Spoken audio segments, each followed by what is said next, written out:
தலையெழுத்தை மாத்தணும் அப்படின்னாலே உங்களுடைய தலையெழுத்து எங்க தீர்மானிக்கப்பட்டது? முன் ஜென்மத்து கர்மாங்க. சனி இந்த இடத்துல உட்கார்ந்துட்டாருங்க, மாந்தி சேர்ந்துருச்சுங்க, பிரேத சாபம் இருக்குதுங்க.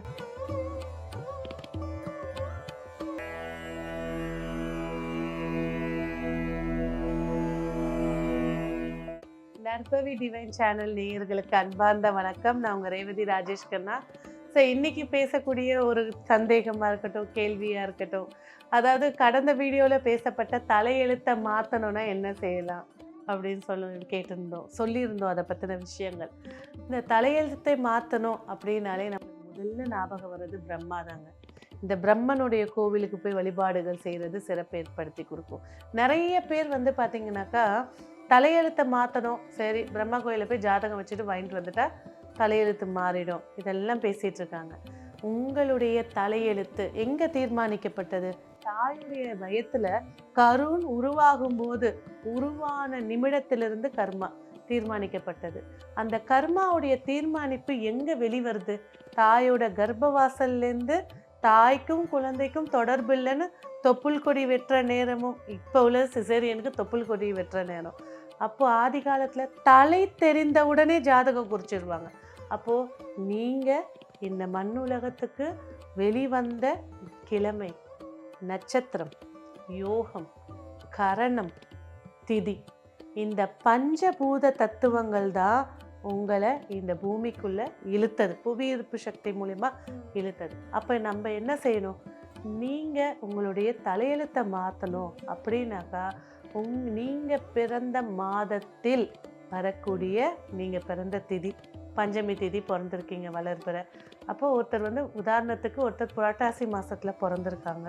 புரட்டாசி மாதம் நீங்கள் பிறந்த கிழமைகளில் ஒரு தீபம் ஏற்றி வழிபாடு செஞ்சால் உங்களுடைய ஃப்யூச்சர், ஏன்னா ஃப்யூச்சரில் நான் இதை படிக்கணும், நான் ஃப்யூச்சரில் இந்த இடத்துல வேலை செய்யணும், நான் ஃப்யூச்சரில் இந்த இடத்துல போய் ஜெயிக்கணும் அப்படின்னு நினைக்கிற காரியத்தை வெற்றி தரக்கூடியது நீங்கள் பிறந்த கிழமை.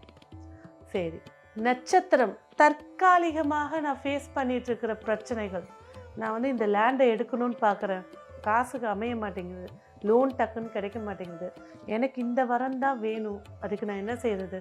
நான் காதலிச்சிட்டேன், எனக்கு இந்த பொண்ணு தான் வேணும், இந்த பையன் தான் வேணும், எனக்கு கல்யாணமே தடையாக இருக்குது, புத்திரன் தடையாக இருக்குது. இப்போ ப்ரெசண்ட்டில் இருக்கக்கூடிய தடைகளை நீக்கணும் அப்படின்னா நட்சத்திரம். முன் ஜென்மத்து கர்மாங்க. சனி இந்த இடத்துல உட்காந்துட்டாருங்க, மாந்தி சேர்ந்துருச்சுங்க, பிரேத சாபம் இருக்குதுங்க. முன் ஜென்மத்தை ஆன்மாக்கள் முன் ஜென்மத்தில் செஞ்ச கர்மாவை நான் இப்போ அனுபவிச்சுட்ருக்கேன் அப்படின்னு சொல்லக்கூடியவங்க திதி. எனக்கு இந்த வாழ்க்கை மிக சந்தோஷமாக வாழணும், அதில் இருக்கக்கூடிய பிரச்சனைகள் இல்லாமல் வாழணும்னா கரணநாதன். அதே போல் என் வாழ்க்கையில் எந்தெந்த தருணத்தில் எந்தெந்த விஷயங்கள் இருக்கோ, நெகட்டிவ்னஸ் இருக்கோ, அதுலேருந்து விடுவிக்கணும், அதுதான் நாம யோகம். ஏன்னா எல்லாருமே ஜாதகம் எடுத்த உடனே லக்கணங்க, உங்களுக்கு இந்த தசாபுத்தி நடக்குது, போயிட்டு வாங்க முருகர் கோயிலுக்கா, செவ்வாய்க்கிழமை போயிட்டு. நீ இந்த பூமிக்கு வந்த கிழமை என்ன?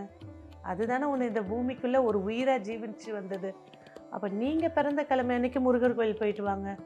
அதோட சேஞ்சஸை பாருங்கள். எப்போவுமே ஒரு விஷயத்தை நம்ம அனுபவித்த பிறகு தான் ஒத்துக்கணும், அதுக்கு முன்னாடி ஒத்துக்கக்கூடாது.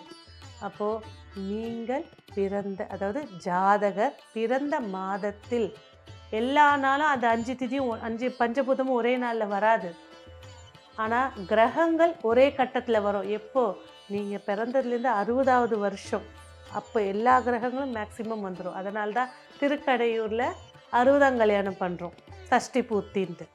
அதே போல் ஒவ்வொரு வருடமும் நீங்கள் பிறந்த மாதத்தில் வரக்கூடிய கிழமை, நட்சத்திரம், திதி, யோகம், கரணம், அதில் பிரம்ம கோயிலுக்கு போயிட்டு உங்கள் ஜாதகத்தை வச்சு வழிபாடு செய்கிறது, குலதெய்வ வழிபாடுகள் செய்கிறது, இஷ்ட தெய்வ வழிபாடுகள் செய்கிறது.